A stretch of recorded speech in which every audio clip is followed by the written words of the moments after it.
Conversa franca, religião e cultura, hoje com o tema inteligência artificial, os dados como Deus. É nosso convidado o Arlindo Oliveira, meu colega da Universidade de Lisboa, a quem eu agradeço muito a presença. O Arlindo Oliveira doutorou-se na Califórnia, enfim, nestas áreas que envolvem, entre outros assuntos, a inteligência artificial. Foi diretor do Instituto Superior Técnico e está ligado ao INESC. É um investigador reconhecido nacional e internacionalmente, mas para além da investigação que faz nesta área, interessa-se também pela comunicação desta área das ciências dos computadores, junto do grande público, concretamente através de interessantes artigos do Jornal Público, com que nos brinda com alguma regularidade. O Arlindo escreveu também um livro chamado Inteligência Artificial, editado pela Fundação Francisco Manuel dos Santos, que eu recomendo a quem nos ouve, se quiser aprofundar alguns dos assuntos que hoje, com certeza, vamos abordar. Este tema inteligência artificial, os dados como Deus, vai nos levar, porventura, a questões de natureza mais filosófica, mas eu gostava de começar, Arlindo, pela parte, não diria propriamente técnica, mas de esclarecimento um bocadinho, com as palavras mais simples que conseguires, do que é a inteligência artificial, este assunto tão falado, também porventura tão maltratado às vezes aqui e ali, para partirmos dessa clarificação e problematizarmos então o presente e o futuro dos desafios que se colocam com a inteligência artificial. Eu sei que inclusive tu aprecias a abordagem de prescindir do segundo termo artificial e focar-te só na inteligência para exprimir o que queremos dizer quando falamos em inteligência artificial. Obrigado mais uma vez, passo-te a palavra e começo então por te pedir esse pontapé de saída no balizamento da inteligência artificial. Olá, muito obrigado pelo convite, João. Pois, a ideia da inteligência artificial é uma ideia já antiga, de fazer com que as máquinas se comportem de forma inteligente como os seres humanos. A inteligência, obviamente, evoluiu nos animais, com a criação de sistemas de processamento de informação cada vez mais complexos, atingiu o seu auge com os primatas, em particular com o ser humano, que tem características bastante distintas, em particular a capacidade para usar e manipular linguagem, que de facto fez a grande diferença. E esta ideia de reproduzir em máquinas o comportamento inteligente que caracteriza os seres humanos em particular é uma ideia antiga, tem vários séculos, em diversas encarnações, desde o Hobbes, que fez uma referência a essa ideia de que, de facto, o cérebro humano manipula a informação, mas foi em meados do século XX que começou a ganhar velocidade, quando apareceram os primeiros computadores e apareceram os primeiros investigadores a pensar como é que se programavam comportamentos inteligentes nas máquinas. E, portanto, é uma área que tem cerca de 70 anos, podemos dizer que começou mais ou menos em 1950, com o famoso artigo do Alan Turing, que argumentou que as máquinas, sim, podiam pensar, e durante estas 7 décadas tem havido muitos desenvolvimentos, desde de tentar com que os computadores demonstrassem teoremas, fizessem complexos planeamentos, jogassem jogos de tabuleiro e, mais recentemente, reconhecessem a linguagem, que aprendessem a jogar sozinhos, que aprendessem a conduzir veículos, etc. Toda esta ideia de reproduzir em computador comportamentos inteligentes que levou à ideia da inteligência artificial, que para mim é mais uma forma de inteligência. Não é? Já temos inteligência animal, temos inteligência humana e agora temos inteligência das máquinas, que é conhecida como inteligência artificial. Ainda que no que dizias anteriormente, há aí um elemento de fronteira que é a criatividade, não é? Saber até que ponto a máquina pode ser francamente criativa, isto é, fazer mais do que aquilo que foi programada para, não? Sim, esse é um problema antigo. No século XIX, no meados do século XIX, uma famosa matemática, Ada Lovelace, que aliás era a filha de Lord Byron, curiosamente, endereçou esse problema com relação a um computador que nunca chegou a existir, que chamava o engenho analítico, que nunca chegou a existir, mas ela de facto argumentou que ele podia processar outros tipos de informação, música, linguagem, etc., mas que nunca poderia criar nada novo, uma vez que faria estritamente aquilo para o qual foi programado para fazer. Cerca de 100 anos mais tarde, Alan Turing argumentou, bom, é verdade que os computadores só fazem aquilo que são programados para fazer, mas podem ser programados com programas tão complexos que, na prática, se tornam criativos. Portanto, nesse aspecto, não são diferentes dos seres humanos, também podem ser mais criativos ou menos criativos, dependendo da sua cultura, da forma como evoluíram, etc. Certo? É verdade. Eu, por acaso, em conversas anteriores contigo, nunca discuti isto, mas na realidade ainda, enfim, isto leva-nos até à limitação das palavras e da semântica na nossa comunicação como humanos e também na comunicação científica. Mas hoje em dia também, por via da psicologia concretamente, o conceito de inteligência tende a tornar-se mais lato. Enfim, aquela inteligência clássica, medível pelo QI, com Gardner, nomeadamente, com as inteligências múltiplas e outras aproximações, tende a convocar também para o conceito de inteligência aspectos mais emocionais, relacionais, corporais, e eu diria que quando falamos nessa inteligência que tu queres associar e que bastaria à inteligência artificial, estamos um pouco mais focados, voltando agora aos humanos, naquilo que seria a inteligência mais operacional, racional, medida por QI, etc. Onde é que fica, nesse contexto que estavas a dizer, este conceito plural de inteligência que envolve a emocionalidade, a afetividade, a corporeidade, etc.? Sim, a inteligência é de facto uma coisa multidimensional e complexa. Temos aprendido cada vez mais sobre a inteligência à medida que a estudamos. E, de alguma maneira, a ideia de que a inteligência é unidimensional e que pode ser medida de acordo com uma escala linear é errada, redutora e provavelmente tem conduzido a diversos mal-entendidos ao longo da história recente. De facto, todos os estudos indicam que a inteligência é multidimensional, tem algumas dimensões que nós conhecemos, inteligência quantitativa, analítica, verbal, que são tradicionalmente medidas, mas depois há outras inteligências, emocional, visual, criativa e muitas outras formas. Realmente é até difícil atribuir um conjunto de dimensões à inteligência. A inteligência artificial tem-se tradicionalmente, a investigação em inteligência artificial tem-se tradicionalmente concentrado em componentes mais analíticas e quantitativas, por serem aquelas mais facilmente acessíveis, embora mais recentemente outras componentes, da componente de percepção e de língua natural têm sido importantes.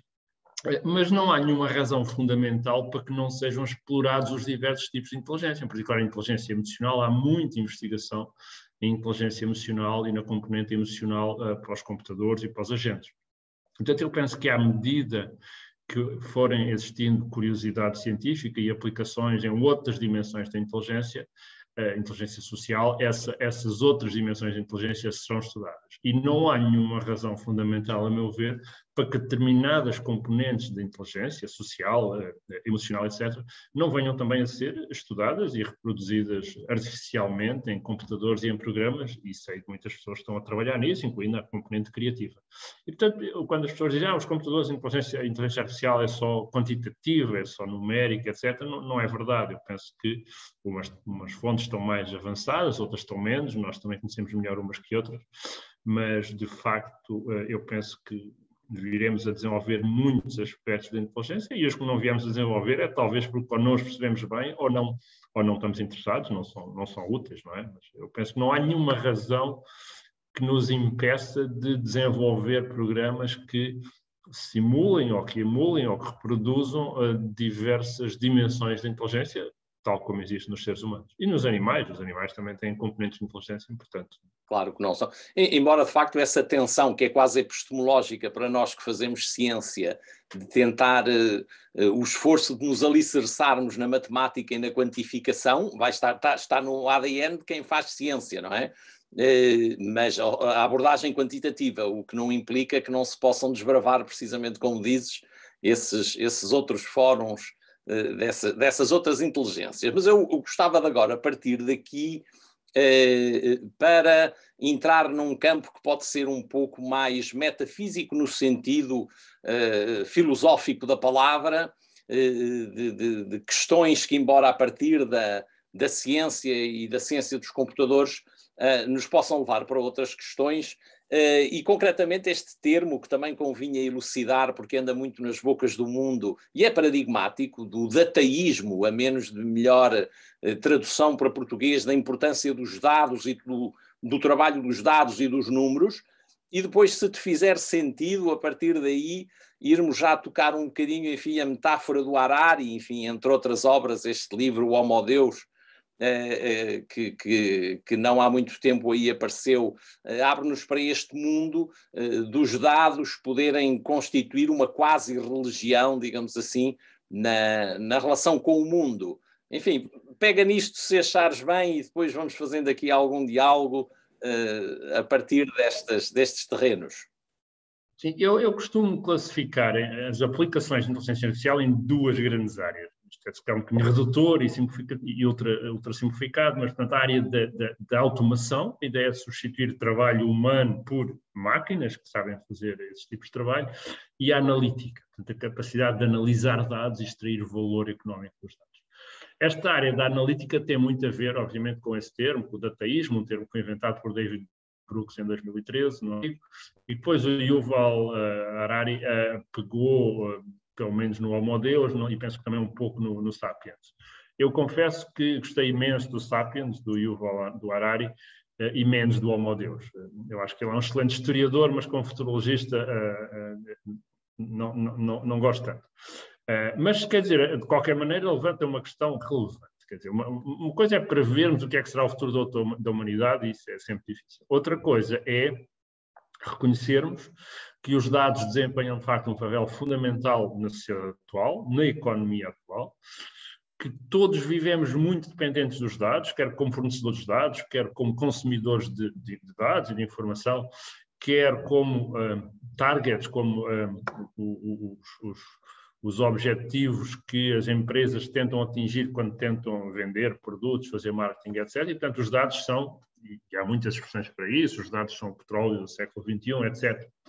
Portanto, eu não veria como uma religião, mas veria, de facto, como uma nova matéria-prima, se assim quiserem, como um novo recurso económico e da humanidade. E, como tal, há muitas questões associadas a isso. Há as questões, começamos logo ao princípio da privacidade, não é? Portanto, à medida que os dados se tornam mais comuns, mais explorados, a privacidade reduz-se. E depois há outras questões muito importantes, que é quem é que tem acesso a estes dados, qual é o poder económico que estamos a dar, de quem é o valor dos dados, e finalmente a questão de que, uma vez que os conteúdos são muito desenhados para cada um de nós, há o risco significativo, a meu ver, de começarmos a viver em bolhas, não é? Quer dizer, se só consumimos e só nos são fornecidos dados que estão muito relacionados com as nossas preferências anteriores, começamos a não ter uma visão global da sociedade. E eu acho que isto é um problema sério, acho que tem contribuído muito para a radicalização da sociedade, para a dificuldade de diálogo que existe, e vemos, enfim, o diálogo político sempre foi difícil, mas eu penso que neste momento se encontra muito extremado, em particular nos Estados Unidos, com a bipolarização, mas a meu ver também na Europa e em Portugal, e grande parte disto tem a ver, de facto, as pessoas não têm informação que lhes permita ver os pontos de vista alternativos, a informação que recebem pelas redes sociais, pelos mídia, de facto, entregam conteúdo personalizado, não nos permite ver com facilidade pontos de vista alternativos. Eu acho que isso é um problema sério em termos da capacidade de diálogo, da nossa capacidade de diálogo como sociedade. É verdade. E se bem que, enfim, abusando aqui um pouco da linguagem, se reconhecemos que os dados são de tal maneira importantes no paradigma atual, enfim, quase há quem diga que possamos chamar aos dados da atualidade o Deus, mesmo que seja com um Deus pequeno. Há também uma leitura, enfim, histórica ou sociológica muito interessante, que é a associação da posse de dados e do controle dos dados ao poder. A questão é antiga, a questão do poder na leitura histórica e social, mas não há qualquer dúvida que os dados constituem hoje um grande poder, não é? Quer dizer, na sociedade, ter dados e saber trabalhá-los é de facto um sinal de poder que muitas sociedades e muitas civilizações e muitas pessoas com boas e más intenções procuram. Eu acho que nós temos aqui também um dilema ético, não é? No sentido de saber se esta coisa boa que temos com o conhecimento relacionada com os dados, com as possibilidades das máquinas, vai ser usada a bem da humanidade, e tu já deste a entender que para isso é muito importante que haja partilha, que haja abertura, que não haja essas bolhas que referiste, e eu penso que há também aqui uma hipótese, e ia perguntar a tua sensibilidade sobre isto, em relação à qual eu, aliás, me considero um otimista quase ingênuo, que é, em relação à primeira aplicação que tu chamaste da inteligência artificial, no sentido da tal robotização e da substituição da máquina por aquilo que são rotinas desnecessárias para o humano, nós poderemos ver a sociedade de hoje e da amanhã, em que tudo aquilo que é rotina castigadora é substituída por máquinas, e em que, nesta tal visão otimista, o homem se liberta para o homem. E até com uma eventual recuperação daquilo que eu e tu, de certeza, embora do lado da ciência apreciamos, das humanidades, das artes, com maior disponibilidade para isso. Tu partilhas minimamente deste olhar cor-de-rosa sobre as potencialidades da inteligência artificial?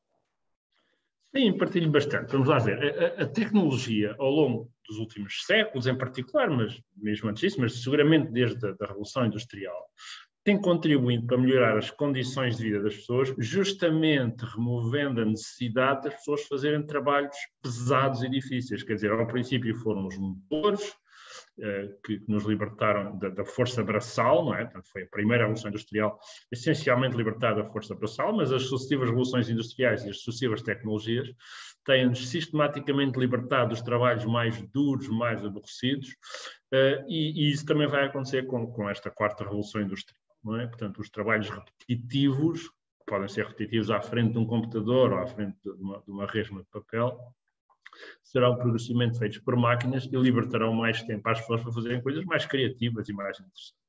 Assim, existam pessoas com as competências e com a capacidade para fazer essas coisas mais criativas e interessantes, e isso é um desafio societal importante, porque há muitas pessoas, de facto, que não têm essa capacidade, ou porque não têm cultura, ou porque não aprenderam, não é?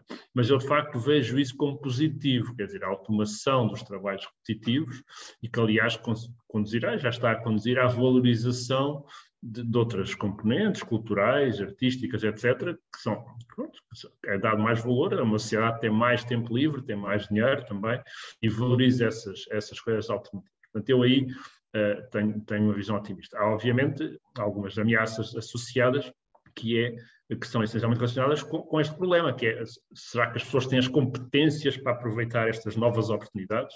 Será que a pessoa que fazia, sei lá, contabilidade, uma coisa totalmente repetitiva, de lançar faturas à mão, depois tem a competência para fazer estudos económicos e projeções estratégicas? Portanto, as pessoas não têm a mesma competência, não é?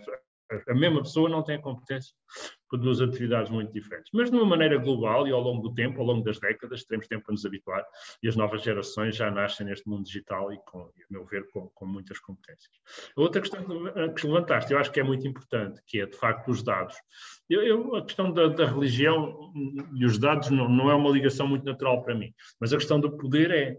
Portanto, informação é poder, sempre foi, não é? Quer dizer, o Orwell, em 1984, inventa o grande irmão, o Big Brother, mas neste momento a visão do Orwell é até muito benigna, de alguma maneira, porque ele, em 1984, eles tinham ter pessoas a ouvir as chamadas e a ouvir o que as pessoas escreviam e diziam, e agora não é preciso, tudo isso é feito automaticamente por computadores. Quer dizer, regimes totalitários como o da China, neste momento têm um controle total sobre mais de 1.000 milhões de cidadãos. E, portanto, dados são, de facto, poder, e este poder é exercido de uma maneira autoritária e, por vezes, esmagadora, por regimes autoritários.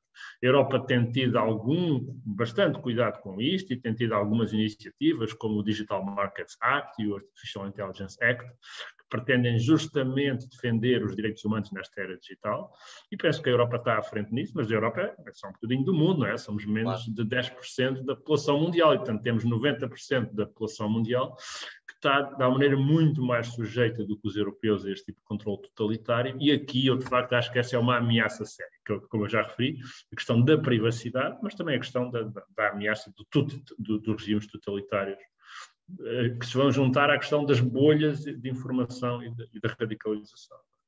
Não há dúvida que nós, do lado da ciência, fazemos a nossa parte, produzindo com grande entusiasmo o conhecimento e as possibilidades, mas depois há questões que que ultrapassam a ciência, num certo sentido, e que se prendem com questões políticas, económicas e da tal relação com o poder. Porque não temos o tempo todo do mundo, vou dar aqui um salto para a questão religiosa, enfim, até poderia começar por fazer um exercício, eu, enquanto pessoa religiosa, autocrítico, sobre a forma como a religião e a religião cristã católica, concretamente, se relacionou ao longo da história com o poder, porque é fundada sobre alguém, Jesus de Nazaré, que de alguma maneira protagoniza um certo despoder e depois, distraído ao longo da história, muitas vezes usa mal esse poder. Mas, vista de uma perspectiva também, porventura, otimista, a coisa religiosa poderia ser precisamente o complemento de serviço, de fraternidade, de bondade, digamos assim, que, associada e aberta a todo o conhecimento e a bondade que, entretanto, se produziu, ajudaria os homens a serem mais humanos. Enfim, esta é a minha perspectiva enquanto pessoa religiosa. Eu sei que tu, em relação à religião, não és todo um ator, és um espectador e acidental, digamos assim, mas a Igreja Católica Romana está a fazer um processo, enfim, bastante marcado pelo Papa Francisco, de horizontalidade, de escuta de todos aqueles que estão mais dentro ou mais fora da religião cristã.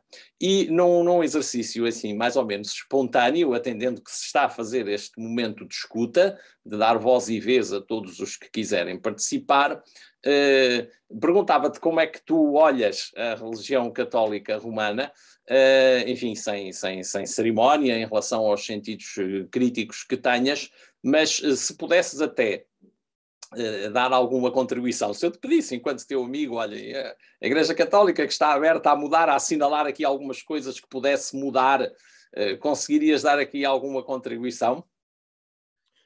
Bom, eu vejo a função da Igreja e da religião em geral, mas da católica em particular.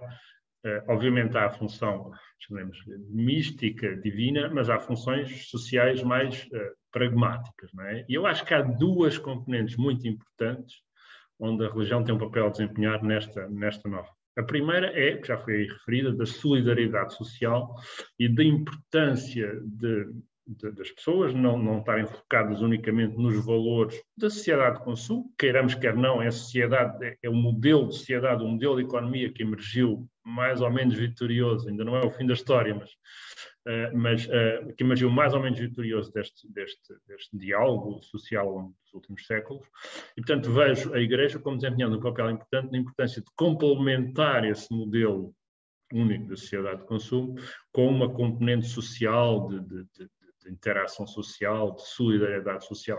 E acho que isso é muito adequado numa sociedade onde teremos cada vez mais riqueza, mas eventualmente cada vez menos bem distribuída. E, portanto, eu acho que há aí um papel muito importante. O outro papel que eu acho que é muito importante e também é desempenhado naturalmente pelas instituições religiosas é o papel do diálogo. E aí acho que o Papa Francisco tem desempenhado um papel importante, que é, como eu disse, eu acho que a tecnologia, neste aspecto das ideias, tende a separar-nos. Cada um de nós vive num seu mundo que é tão rico que não ouve o resto do mundo. E as tais bolhas, não é? As tais bolhas. As bolhas. E eu acho que a Igreja tem um papel importante, porque ao juntar pessoas que estão em diversos quadrantes políticos, com diversas ideias, com diversas formações científicas, humanísticas, etc., eu acho que a Igreja desempenha um papel importante em ajudar a que exista diálogo entre pessoas com formações muito diferentes. E acho que isto é muito importante para a sociedade, não é só no espectro político da esquerda-direita que há bolhas. Há bolhas também, os engenheiros fecham-se numa bolha ao desenvolver as suas tecnologias, as pessoas de direito fecham-se numa bolha quando vem a sua visão legal destes problemas, e eu acho que a Igreja, como uma instituição de grande abrangência, tem um papel importante na criação e manutenção do diálogo. Portanto, eu acho que nestas duas componentes temos um papel muito importante para as instituições religiosas, não só a Igreja diretamente, como outras instituições ligadas à Igreja, e acho que serão cada vez mais importantes, porque qualquer destas duas coisas são, digamos,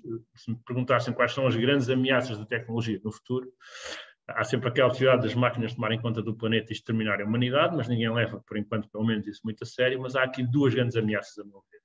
É a questão da fragmentação da visão do mundo através da criação de bolhas, levando à falta de diálogo e a posições radicais que vemos em todo lado.